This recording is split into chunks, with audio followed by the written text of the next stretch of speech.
بسم اللہ الرحمن الرحیم نحمده ونصلی ونسلم علی رسولہ الکریم اما بعد۔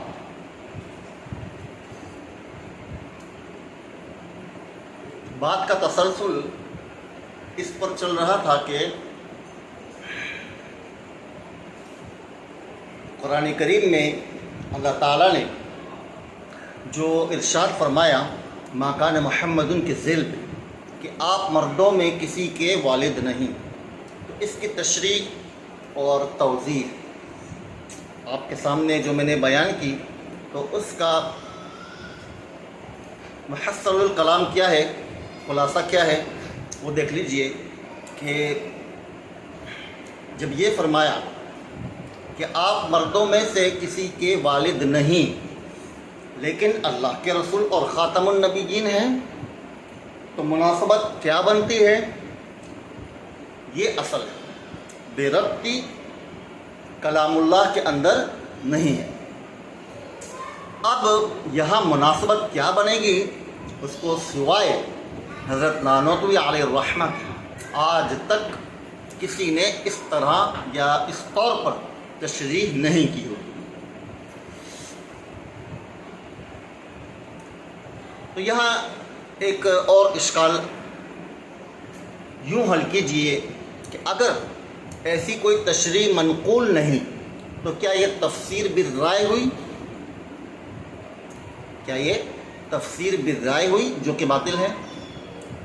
تو مراد مطلقاً نہیں ہے، ٹھیک ہے، مراد مطلقاً نہیں ہے، بلکہ یہ جو غامدی اور انجینئر جیسے لوگ ہیں ان کی رائے مراد ہے، علماء کی نہیں، کیونکہ علماء اگر متعلق ہوں تو پھر کس عالم جو ہوتا ہے وہ اپنا فن کہاں بتائے گا؟ بات یہ ہے نا، انسان کی طبیعت ہے بہادری، شجاعت، وہ میدان میں دکھائے گا، میدان میں مطلب اسے موقع ملتا ہے کہ وہ بہادری اور شجاعت کو دکھائے۔ کاتب کب دکھائے گا؟ کہ جب وہ کتابت کرے گا، ٹھیک ہے۔ اسی طرح کوئی انجینئر ہے تو وہ کوئی اسٹرکچر وغیرہ بنا کے ایک عمارت بنائے گا، وہاں اس کی قابلیت ظاہر ہوگی۔ تو اب عالم دین بالکل اسی طرح جب اپنی علمیت اور اپنی جو مہارت ہے اس کو بتائے گا تو وہ علوم میں ہی تو بتائے گا، تو مراد وہ مطلقاً تفسیر بالرائے نہیں، بلکہ مراد میں نے آپ کو بتایا کہ اس سے یہی لوگ مراد ہیں۔ اب جیسے ان عقل کے اندھوں کو ذرا آپ دیکھیے، کل ایک ویڈیو میری نظر سے گزری کہ ایک صاحب ہیں سوال کر رہے ہیں کہ قاتل کی حد اسلام میں کیا ہے؟ تو غامدی صاحب نے بڑی آسانی سے بندے کو یہ بتا دیا کہ اس کی کوئی حد اسلام میں منقول نہیں، بلکہ قرآن میں فرمایا ہے اللہ تعالیٰ نے کہ اس کے لیے ابدی جہنم ہے۔ تو ان عقل کے اندھوں کو، یعنی دین کو عقل پر پرکھتے ہیں اس حال میں کہ بے وقوفوں والی بات کریں گے۔ یعنی ایک شخص سے اس نے کسی کا قتل کر دیا، اب اس کی حد یہ ہے کہ وہ روز محشر ہمیشہ جہنم میں رہے گا، اور دنیا کے اندر کوئی قصاص کی صورت ہی نہیں ہے، یعنی قاتل کی کوئی سزا نہیں ہے، یہ اس کا لب لباب ہوا۔ حالانکہ حدود جو ہوتی ہیں وہ توبہ کے زمرے میں آتی ہیں، یعنی رجوع، توبہ رجوع کے معنی میں کسی گناہ کا جو ہے ازالہ کرنا، ٹھیک ہے۔ تو دنیا میں کسی سے قصاص لے کر اس کو ہمیشہ کے لیے جنت میں ڈالنا، یہ عقل مندی ہے، یا اسے دنیا میں آزاد چھوڑ کر اور آخرت میں ابدی جہنم میں ڈال دینا، یہ عقل مندی ہے؟ خود آپ فیصلہ کیجیے۔ وسائل یقیناً شاید کہ کبھی میری یہ بات ان تک پہنچ جائے تو وہ ذرا ان سے پوچھ لیں کہ آپ نے یہ کیسے کہا کہ ابدی جہنم اس کے لیے حدود ہے. حالانکہ حد تو جو ہے وہ اسی لیے ہے تاکہ دنیا کا معاملہ دنیا کے اندر ہی برابر ہو جائے، سمٹ جائے. تو بہرحال ایسے نکموں سے یہ دنیا کافی بھری پڑی ہے، اور اس طرح کے نکمے وہ آئے دن آتے بھی رہیں گے. یہ جو کہتے ہیں نا ہم بڑے ادب سے اختلاف کرتے ہیں، میں بڑے ادب سے اختلاف کرتا ہوں، گویا کہ وہ ایک ہی ساتھ وجود اور عدم دونوں کو جمع فرماتے ہیں. یعنی آپ ادب کر لو یا اختلاف کرو. یہ نہیں ہو سکتا کہ آپ ادب بھی کریں گے اور اختلاف بھی کریں گے. اور بہرحال تو یہاں پر یہ مناسبت آپ کو سمجھ آئی ہوگی کہ جب آپ صلی اللہ علیہ وسلم مردوں میں کسی کے والد نہیں لیکن اللہ کے رسول اور خاتم النبیین ہیں، تو یہاں مناسبت واضح اس طور پر ہوتی ہے کہ اگرچہ آپ والد تو نہیں، یعنی نسباً، یہ جو نسب جو جس کی طرف انسان حقیقتاً منسوب ہوتا ہے اس طور پر تو آپ والد نہیں، لیکن آپ روحانی طور پر علت کے درجے میں ہیں اس پوری کائنات کے بنی آدم کے لیے، اس پوری کائنات میں بنی آدم کے لیے. اور اس کی توضیح میں نے آپ کے سامنے پیش کی، النبی اولا بالمؤمنین من انفسہم، اس کے ذیل میں کہ جب آپ صلی اللہ علیہ وسلم کی ذات اقدس علت ہوئی میرے وجود کے لیے، یعنی میری اپنی جان سے بھی زیادہ اس بات کے مستحق ہیں آپ صلی اللہ علیہ وسلم کہ میں ان کا دفاع کروں، ان کا ادب کروں، ان کی سیرت کو اپناؤں، ہر چیز میں آپ صلی اللہ علیہ وسلم کی زندگی کو سامنے رکھوں، اولاً رکھوں. ٹھیک ہے؟ تو یہ مناسبت جب آپ کو سمجھ آ گئی تو اب اس بات کو سن لیجئے کہ نبوت کی دو قسمیں، ایک ہے نبوت بالذات اور ایک ہے نبوت بالعرض. اور نبوت بالذات آپ صلی اللہ علیہ وسلم کے سوا کسی کو بھی حاصل نہیں. تو آپ صلی اللہ علیہ وسلم کے وساطت سے، آپ صلی اللہ علیہ وسلم کی وجہ سے باقی انبیاء کو جو نبوت دی گئی اسے ہم نبوت بالعرض کہیں. تو یہاں پر در حقیقت یہی بتلانا مقصود تھا کہ آپ صلی اللہ علیہ وسلم اگرچہ کسی کے والد نہیں لیکن اللہ کے رسول اور تمام بنی آدم اور بشر کے لیے ایک روحانی والد ہیں. بات سمجھیں؟ تو اب آپ صلی اللہ علیہ وسلم جب منبع تجلی گاہ بن گئے، یعنی مظہر بن گئے نور تجلی کے واسطے، جیسے بیت اللہ یہ مظہر ہے نور الہی کے تجلی کا، جس کی جانب ہم رخ کر کے نماز پڑھتے ہیں. تو بالکل ایسے ہی نبوت بالذات آپ صلی اللہ علیہ وسلم کو اس طور پر حاصل ہے کہ آپ ہر نبی کے لیے مظہر ہیں. ٹھیک ہے؟ اور آپ کی وساطت سے دوسرے انبیاء کو شرف حاصل ہوتا ہے نبوت کے اعتبار سے. تو یہ بات اگر آپ سمجھ گئے تو یقین کر لیجئے کہ جب کبھی اس طرح کی کوئی بات، کوئی گستاخی سامنے آئے گی تو ہمارا دل اس طور پر مجروح نہیں ہوگا جس طور پر ناواقف کا مجروح ہوا کرتا ہے. ٹھیک ہے نا؟ کیونکہ وَرَفَعْنَا لَكَ ذِكْرَكَ، یہ اللہ تعالیٰ نے قرآن کریم میں اس آیت کے اندر فرمایا ہے کہ ہم نے بلند کیا آپ کے نام، آپ کے ذکر. اور مراد اس سے اذان میں اللہ تعالیٰ کے ساتھ اللہ کے رسول صلی اللہ علیہ وسلم کا تذکرہ ہے. تو جب یہ فرما دیا تو پھر آپ صلی اللہ علیہ وسلم کی شان اقدس پر ذرہ برابر تا قیامت کوئی فرق نہیں آ سکتا. چاہے کفار یا کوئی بھی خبیث جس طرح سے چاہے، جس قدر چاہے بکواس کرتا پھرے، اس سے کوئی فرق نہیں پڑتا. البتہ بات وہی ہے کہ میں نے آپ سے پہلے بھی کہا کہ اصل چیز احتجاج کرنا، ریلی نکالنا یہ سب نہیں ہے. اور یقیناً یہ واضح ہو گیا کہ ان سے کوئی فائدہ نہیں ہوتا. آج بھی بی جے پی کے اندر گستاخی جاری ہے.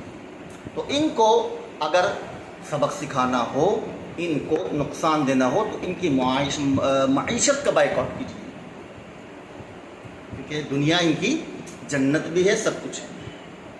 ان کی معیشت، ان کو جب مالی طور پر آپ نقصان دیں گے تو ان کی عقل خود بخود ٹھکانے آ جائے گی. اور اس کے خلاف برخلاف اگر آپ بینر اٹھا کے نکل لیں گے تو اس سے کوئی فائدہ نہیں ہونے والا. بس ایک کیا نام ہے، فارمیلٹی میں نے کہا کہ وہ پوری کرنی ہوگی بس. تو یہ بات کچھ اگر ذہن میں بیٹھ گئی ہو تو انشاءاللہ آئندہ جب مستقل کلاس شروع ہوگی، ہو سکتا ہے انشاءاللہ کہ کل یا پرسوں سے لازمی کلاس شروع ہو جائے. اور جب یہ کلاس شروع ہوگی تو پھر انشاءاللہ یہ سلسلہ بالکل منقطع نہیں ہوگا. اور میں اللہ سے امید رکھوں گا کہ انشاءاللہ یہی لوگ، یہ غامدیوں اور انجینئروں جیسے لوگوں کو اپنی چپل سے ماریں گے انشاءاللہ. اور یہی میرا مقصود بھی ہے. یعنی کوئی فکر ہی نہیں ہے، کوئی غم ہی نہیں ہے. اتنی آسانی سے کہہ دیا کہ کوئی قصاص نہیں ہے، کچھ بھی نہیں ہے، حد اس کی ہمیشہ کے لیے جہنم ہے. بہرحال یہ ایک موضوع ہوا. اب ایک سلسلہ شروع کیا جاتا ہے اور وہ یہ ہے کہ آج ہم اس جھگڑے کو ختم کرتے ہیں جو ایک زمانے سے چلا آ رہا ہے. ٹھیک ہے، خلفاء اربعہ سے متعلق، بنو امیہ سے متعلق، وغیرہ وغیرہ جو بھی ہے.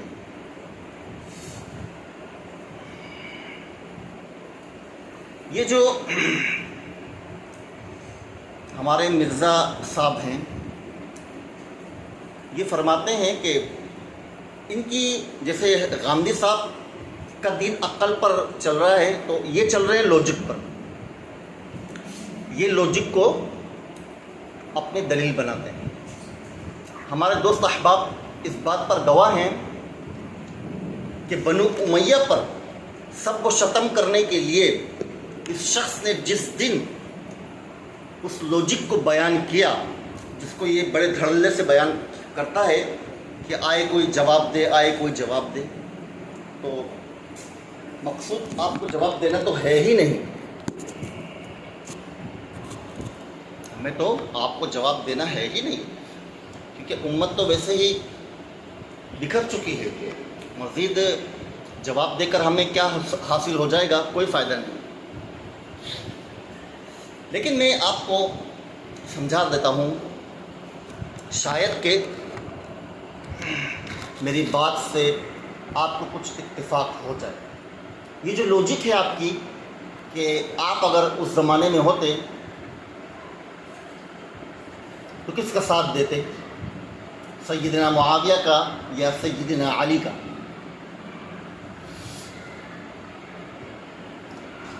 تو آپ جو یہ بات کر رہے ہیں وہ 1400-1500 سال کے بعد کر رہے ہیں، نمبر 1۔ نمبر 2، تمام تر روایات اور جھگڑے وہ آپ کے سامنے موجود ہیں۔ نمبر 3، ان تمام چیزوں کو سامنے رکھ کر اگر آپ اس بات کا فیصلہ کرتے ہیں کہ سیدنا علی حق پر تھے، تو آپ خود کو اس معاشرے کے اندر لے جا کر، یعنی 1450 سال پہلے کھڑا کیجیے اور پھر تصور کیجیے کہ آپ کس کا ساتھ دینے والے ہیں۔ یہ کون سی لوجک ہے کہ اگر آپ اس وقت ہوتے تو کس کا ساتھ دیتے؟ سیدنا علی کا، کیونکہ آج بات واضح ہے تو ہم بات بھی نہ کریں۔ یعنی آپ کو جواز چاہیے ان لوگوں کے لیے کہ جو کامیابی کے جھنڈے گاڑ چکے ہیں۔ فکر آپ کو اپنی کرنی چاہیے، اور فکر میں آپ لگے ہیں بنو امیہ کے لیے، رضی اللہ عنہم اجمعین، فرما دیا قرآن۔ تو یہ جو لوجک ہے نا آپ کی، یہ ذرا غلط ہے۔ وجہ یہ ہے کہ ایک طرف اگر سیدنا علی ہیں تو دوسری طرف سیدنا معاویہ نہیں ہیں، وارثین عثمان ہیں، وارثین عثمان جو قصاص کو طلب کرنے والے ہیں۔ سمجھ آ گئی؟ اب اس لوجک کو سامنے رکھ کر اب ذرا فرمائیں کہ آپ کس کا ساتھ دیں گے، اور کسی کا حق پہ ہونا جو آپ صلی اللہ علیہ وسلم نے فرمایا، اس سے کہاں یہ ثابت ہوتا ہے کہ اس کے جو مخالف ہے وہ باطل پر ہے؟ ایسا کچھ نہیں کہیں فرمایا ہے۔ اور اگر آپ کسی بھی بات سے اگر اس کا جانب مخالف مراد لیتے ہیں تو اس کی کوئی گنجائش دین اسلام میں ہے ہی نہیں، سرے سے اس کی کوئی اصل نہیں، ٹھیک ہے نا؟ کیونکہ ہر بات کے وجود کے لیے اس کا جانب مخالف نہیں، اس پر دلیل اور نص درکار ہے۔ جانب مخالف کوئی دلیل نہیں ہوتا، بات سمجھے؟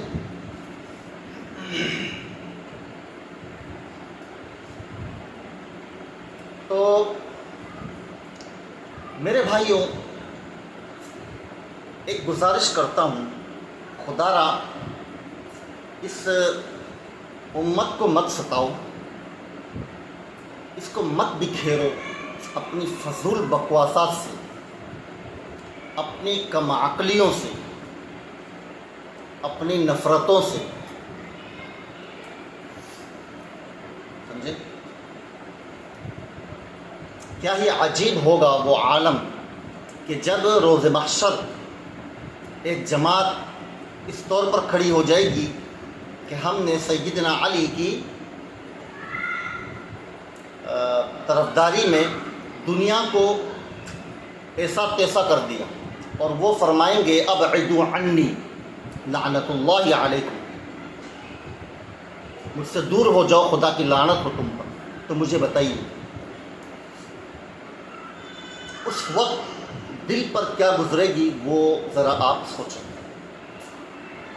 کہ جس بات کو لے کر معمولی سی بات سیدنا علی رضی اللہ عنہ کے مناقب کے اندر موجود ہے، دیکھ لیجئے کہ دن میں اتنا کام کرتے کہ ایک دن کی روٹی کا انتظام ہو جاتا، باقی وقت اللہ کی عبادت پہ گزارتے۔ اس کے لیے لڑنے نکلے ہیں 1400 سال سے کہ فدق نہیں دیا، خلافت نہیں دی، یہ نہیں دیا، وہ نہیں دیا، یعنی ضعف الطالب والمطلوب، مدعی چست گواہ سست۔ یہاں پر جو جن کے لیے بات کی جا رہی ہے انہیں تو اس سے کوئی سروکار ہی نہیں سرے سے، ٹھیک ہے؟ اور حضرات چلے ہیں ان کو ان کا حق دلانا۔ بہرحال چلیے کچھ باتیں آپ سے کرتے ہیں تاکہ شرح صدر آپ کو بھی حاصل ہو جائے، ہر ایک کو حاصل ہو جائے، خدا کرے۔ مقصود صرف اور صرف اتنا ہی ہے کہ اللہ تعالی ہمارے دلوں کو پھیر دے، ہمارے دلوں کو پھیر دے اطاعت کی طرف، فرما برداری کی طرف۔ دیکھو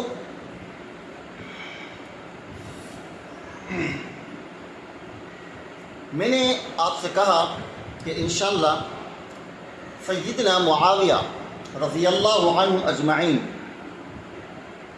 ان سے متعلق ہم اس طور پر فضائل آپ کے سامنے رکھیں گے کہ انشاءاللہ آپ کو یوں محسوس ہوگا کہ جیسے ان سے بڑھ کر تو کوئی تھا ہی نہیں زمانے میں۔ سمجھ گئے؟ یہ صحابہ کرام کی شان ہے کہ وہ ایک سے بڑھ کر ایک تھے، یہی تو ان کی فضیلت ہے۔ آپ کون ہوتے ہو، میں کون ہوتا ہوں صحابہ کرام کو کوئی درجہ دینے والا؟ آپ کی میری حیثیت کیا ہے؟ فَإِنْ آمَنُوا بِمِثْلِ مَا آمَنْتُمْ بِهِ فَقَدِ اهْتَدَوْا۔ اللہ تعالیٰ تشبیہ دے رہا ہے، صحابہ کرام کو مشبہ بھی بنا رہا ہے، یعنی ان کی ذات کو، ان کے ایمان کو باقی ایمانداروں کے لیے، باقی لوگوں کے لیے، مسلمانوں کے لیے، کہ اگر تم لوگ ایمان لاؤ گے اس طور پر کہ جس طور پر یہ لوگ ایمان لائے، یعنی صحابہ کرام، تو قانون آپ کو معلوم ہے کہ مشبہ اور مشبہ بھی میں، مشبہ بھی کیا ہوتا ہے؟ قوی ہوتا ہے۔ تو صحابہ کرام کے ایمان کا پھر کیا عالم ہونا چاہیے؟ ذرا آپ دیکھیں تو صحیح، اس میں تو کسی قسم کی کوئی تفریق ہے ہی نہیں۔ جتنے منافق تھے، جتنے بھی، وہ آپ صلی اللہ علیہ وسلم کی حیات طیبہ کے اندر ہی جدا ہو چکے تھے، ایمان سے ہٹ چکے تھے۔ جو باقی رہے اسلام پر وہ سارے کے سارے کلہم الصحابۃ کلہم عدول، اس لیے کہا جاتا ہے۔ تو خدا را یہ باتیں کرنا چھوڑ دیجیے، اب اس موضوع کو لپیٹ دیجیے جس کا نہ سر ہے نہ پیر ہے، جس کی بحث میں پڑھنے سے نہ کوئی دین کا فائدہ ہے نہ دنیا کا فائدہ ہے۔ خالص ایک بس اشتراکی صورت کی، اس کے سوا کچھ نہیں۔ جھوٹ ہے اس میں سارا کا سارا، رونا دھونا۔ جو بھی روتا ہے، چاہے وہ محرم میں روتا ہے یا جب بھی روتا ہے، سب دغا بازی ہے، جھوٹ ہے۔ اپنے دلوں سے پوچھو، اپنے قلوب سے پوچھو، اللہ کو حاضر کرو، کیا یہ سچ ہے یا نہیں؟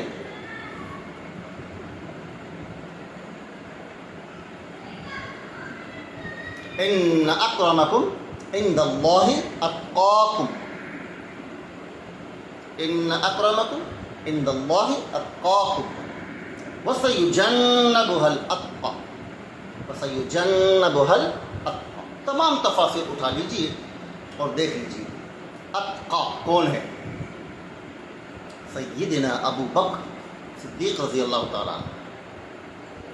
سیجنبها الاتقى، اور ان اکرمکم عند اللہ اتقاکم، تو اس امت کا سب سے بڑا متقی اور پرہیزگار کون ہوا؟ سیدنا ابو بکر صدیق رضی اللہ تعالیٰ عنہ۔ قرآن شاہد، کیا قرآن کو تم جھٹلا سکتے ہیں؟ اس پر تعبیر کرو، دیکھ لیجیے تمام کے تمام تفاسیر کہ وَسَيُجَنَّبُهَا الْأَتْقَى، خالص اللہ کے لیے جس نے آزاد کیا سیدنا بلال رضی اللہ تعالیٰ عنہ، خالص اللہ کی رضا کے، سمجھے؟ اور آپ سیدنا ابو بکر کے بارے میں ایسی باتیں کرتے ہیں۔ خدا کے بندو، کچھ عقل کے ناخن لو، کیا کہہ رہے ہو آپ؟ کہاں صدیق اکبر اور کہاں سیدنا علی رضی اللہ عنہ؟ عمر کا ہی لحاظ کر لو، اگر آپ مرتبت کا نہیں کرنا چاہتے عمر کا لحاظ کیجیے، آپ عمر کا لحاظ کیجیے۔ ثانی اثنین اذ ہما فی الغار لا تحزن ان اللہ معنا، ان اللہ معنا، یہ نہیں فرمایا معی، معانا، یعنی کہ اللہ تعالیٰ کی جو طمانینت اور جو نصرت اور جو رحمت نبی صلی اللہ علیہ وسلم پر نازل ہو رہی تھی اس وقت بعینہ، وہ رحمتیں نازل ہو رہی تھی سیدنا ابو بکر صدیق رضی اللہ عنہ پر بھی۔ سمجھ میں آئی؟ اور آپ کہتے ہیں کہ حق خلافت لے لیا، حالانکہ جب کوئی چیز کسی سے لی جاتی ہے تو پہلے اس پر ملک کو ثابت کرنا پڑتا ہے۔ حق خلافت لے لیا، حق خلافت لے لیا، بلا وجہ کی بات ہے، زمانے سے چلی آ رہی ہے، اتنی عقل نہیں ہے۔ حق خلافت کیسے لے لیا بھائی؟ پہلے تو اس کی ملکیت ثابت کرو سیدنا علی کے لیے، آپ پہلے ملکیت ثابت کریں کہ خلافت سیدنا علی رضی اللہ عنہ کے لیے۔ کہتے کہ سیدنا عمر نے، آپ وصیت لکھنے والے تھے کہ سیدنا عمر نے بیچ میں بات کو کاٹ دیا، تو یہ تو آپ کا ساتھ ہو گیا نا، یہ تو آپ کی طرفداری ہوئی ہے بھائی، ہماری نہیں، کیونکہ آپ صلی اللہ علیہ وسلم نے تو اپنی امامت پر، اپنے مصلح پر سیدنا ابو بکر کو کھڑا کیا ہے۔ اٹھ لیجیے، دیکھ لیجیے تاریخ میں، ایک عورت نے آپ صلی اللہ علیہ وسلم سے سوال کیا کہ اگر مدینہ میں آپ کو نہ پاؤں، یعنی اگر آپ کی وفات ہو جائے تو پھر میں کس سے سوال کروں؟ فرمایا ابو بکر۔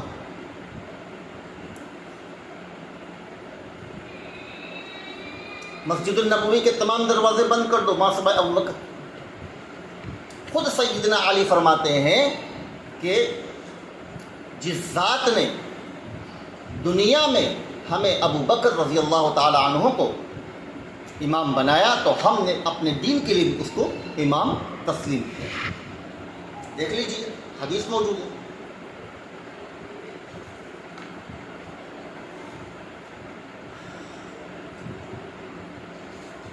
تو آج یہ قصہ ختم کیجیے کہ سیدنا ابو بکر رضی اللہ عنہ جیسی شخصیت جو ہے ایسی بات فرمائیں، مطلب ان سے متعلق کوئی ایسی بات کرے، یہ ان کی شان نشان نہیں۔ ہاں، اور وفات رسول صلی اللہ علیہ وسلم کے وقت کیا عالم تھا، آپ استحقاق خلافت کی بات کر رہے ہیں، وہ تو ہوش میں ہی نہیں تھے سیدنا علی، ان کے عالم یہ تھا، ہوش ہی میں نہیں۔ سیدنا عمر فرماتے ہیں کہ کسی نے کہا تو میں اس کی گردن اڑا دوں گا، یہ حال تھا، اور آپ کو استحقاق خلافت کی پڑی ہوئی۔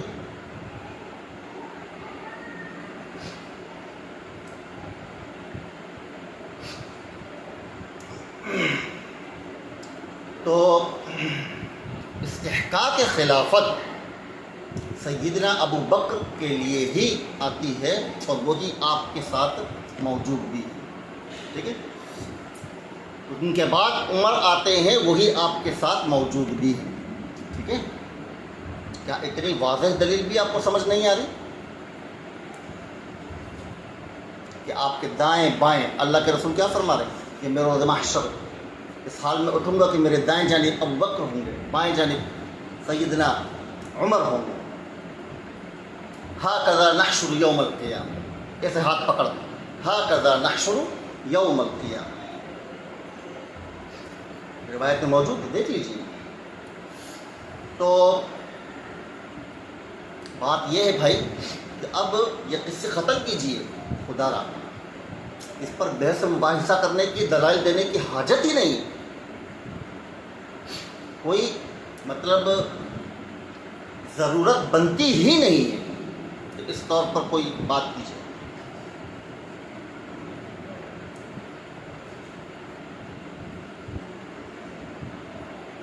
حق خلافت سیدنا ابو بکر ہی کے لیے تھا. اگر آپ صلی اللہ علیہ وسلم لکھتے تو بھی وصیت آپ صدیق اکبر ہی کے حوالے سے لکھتے. ہماری دنیا کے معمولات ایسے ہیں. آپ خود اپنے ارد گرد اگر نظر دوڑائیں کہ کوئی پیر صاحب ہے، ٹھیک، ان کے ساتھ کوئی لوگ ہیں، ان میں کوئی بزرگ بھی ہیں، ہاں، متقی ہیں، پرہیزگار ہیں، محبت رکھتے ہیں. اب پیر کی وفات ہو جاتی ہے تو ان کے قائم مقام کس کو بنائیں گے لوگ؟ مریدین انہی کو بنائیں گے جو ہر وقت ان کے ساتھ ہوتے ہیں. یہ تو دنیا کے معاملات ہیں. تو دین کے معاملے میں ایسا نہیں کریں گے تو پھر کیسا کریں گے بھائی؟ سیدنا علی تو بچے تھے، معصوم بچے تھے. تو آپ صلی اللہ علیہ وسلم پر ایمان لانے میں جو مسابقت ہے سیدنا علی کی، تو وہ اس حوالے سے معتد بھی نہیں ہے کہ آپ کم عمر تھے. صحابہ میں کم عمر تھے. جسے ہم کہتے ہیں گھر کی مرغی دال برابر، یہ کہاوت ہے نا. تو سیدنا علی کی مثال بالکل ایسی ہی ہے کہ آپ تو گھر ہی کے بندے تھے، آپ تو ہر وقت تھے ہی آپ صلی اللہ علیہ وسلم کے ساتھ. تو اگر وہ ایمان لائے تو یہ کوئی بڑی بات نہیں ہے. لیکن صدیق اکبر کا ایمان لانا یہ بہت بڑی بات ہے. ٹھیک ہے، صدیق اکبر کی تصدیق کرنا یہ بہت بڑی بات ہے. تو یہ قصہ آج ختم کیجئے خدا را. میں آپ سے گزارش کرتا ہوں کہ دوبارہ ان موضوعات کو مت لیجیے. فدق کے مسائل کبھی کیا کبھی کیا، میں ان میں پڑھنا نہیں چاہتا، یعنی میرا مزاج نہیں. ورنہ اس پر ایسی باتیں ہیں اور اتنی واضح ہیں کہ کوئی دلائل کی حاجت ہی نہیں پڑتی. فدق پر بھی اگر بات کی جائے تو کسی مناسبت سے انشاءاللہ اس پر بات کریں گے. لیکن بطور اشارہ میں آپ سے بیان کیے دیتا ہوں، ما افاء اللہ علی رسولہ من اہل القرى فللہ ولرسولہ ولذی القربى الی آخر. یہ جو فدق، باغ فدق ہے، یہ مال غنیمت میں حاصل نہیں ہوا ہے. یہ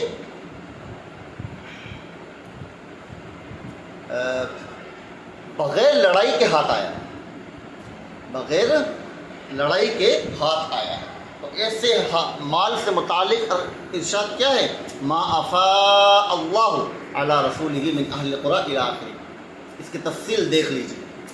ابھی میں اس بات کو بھی بیان کرنے لگوں تو پھر موضوع بہت لمبا ہو جائے گا کہ مال فدق یہ در حقیقت آپ صلی اللہ علیہ وسلم کی ملک بنتا ہی نہیں ہے. سرے سے آپ صلی اللہ علیہ وسلم کی ملک بنتا ہی نہیں ہے، بلکہ صرف اور صرف تصرف کے اعتبار سے ملک بنتا ہے. جب تصرف کے اعتبار سے ملک بنتا ہے تو پھر کیسے آپ دعویٰ فرما سکتے ہیں کہ آپ نے سیدہ فاطمہ رضی اللہ تعالیٰ عنہ کو وہ باغ فتح دیا؟ غلط بات. قرآن مخالف ہے. قرآن خود کہہ رہا ہے، دیکھ لیجیے. میری بات پر یقین نہیں آتا، قرآن پڑھ لیجیے. ما افاء اللہ، اس طرح کے مال کا کیا حکم ہے آپ دیکھ لیجیے. اس کے اندر کامل ملکیت آتی ہی نہیں ہے، بلکہ اس کے اندر کامل تصرف آتا ہے. اسی لیے آپ صلی اللہ علیہ وسلم اس باغ سے ہر ایک کو دیا کرتے تھے، اللہ کے لیے بھی اور اپنے رشتہ داروں کے لیے بھی، ازواج مطہرات کے لیے بھی، سب کے لیے. اور وہی کیا اور اسی کو باقی رکھا سیدنا صدیق اکبر رضی اللہ تعالیٰ عنہ نے، عمر نے، عثمان نے، علی، سیدنا علی رضی اللہ عنہ نے. اور یہ سلسلہ چلتا رہا ہے. غالباً کوئی حجاج کے زمانے میں جا کر کچھ گڑبڑ بہرل ہوئی ہے، اور وہ اتنا سا کوئی باغ ہے کہ 2-4-6 درختوں کا، اس کو 2-4-6 درختوں پر 1400 سال گزار دیے، لڑ لڑ کے ایک ہی بات بار بار کر کے. حالانکہ اتنا واضح ہے قرآن کریم میں، لیکن کوئی قرآن کو دیکھ ہی نہیں رہا. خدا کے بندو، مال فے اور مال غنیمت دونوں کے درمیان فرق ہوتا ہے. ذرا آپ دیکھیں تو صحیح. مال غنیمت میں ملکیت کامل ہوتی ہے، مال فائی میں نہیں ہوتی آپ صلی اللہ علیہ وسلم کے لیے، یعنی آپ صلی اللہ علیہ وسلم کی جانب نسبت کرتے ہو، ٹھیک ہے، اور ملک ہو بھی نہیں سکتی نا، لا نورث ولا نورث ما ترکناہ صدقہ،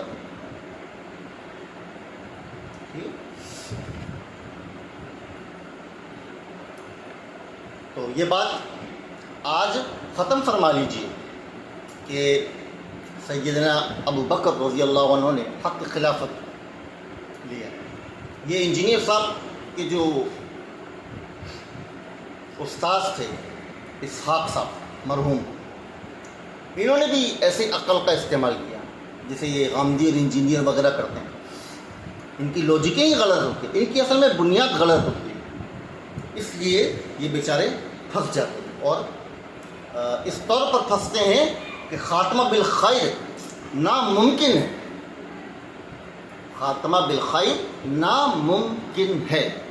صحابہ کرام سے متعلق ذرہ برابر کوئی گند اگر سینے میں رہا، اس شخص کا ایمان پر خاتمہ ہوگا، سوال پیدا نہیں ہوگا، ٹھیک ہے، معمولی بات نہیں ہے۔ فَإِنْ آمَنُوا بِمِثْلِ مَا آمَنْتُمْ بِهِ فَقَدِ اهْتَدَوْا، مشبہ بھی بنایا جا رہا ہے، اللہ تعالیٰ نے صحابہ کرام کو گویا کہ ایک معیار بنایا ہے، ماڈل بنایا ہے، اس کے مطابق ہوگا تو تمہاری بخشش ہوگی۔ اب دو باتیں، یا تو چپ چاپ سیدھے سادے مسلمان بن کر زندگی گزارو، 5 وقت نماز پڑھ کے اور بغیر طعن تشنیع کے، سیدھا سادہ مسلمان، اور اگر اعتراض کرو گے تو پھر تسلیم کرنے کی قوت بھی اپنے اندر پیدا کرو۔ یہ نہیں ہو سکتا کہ آپ ہی ہمیشہ حق پر ہوگے اور آپ ہی ہمیشہ درست رہو گے، یہ کوئی بات نہیں، ایسا ہو نہیں سکتا۔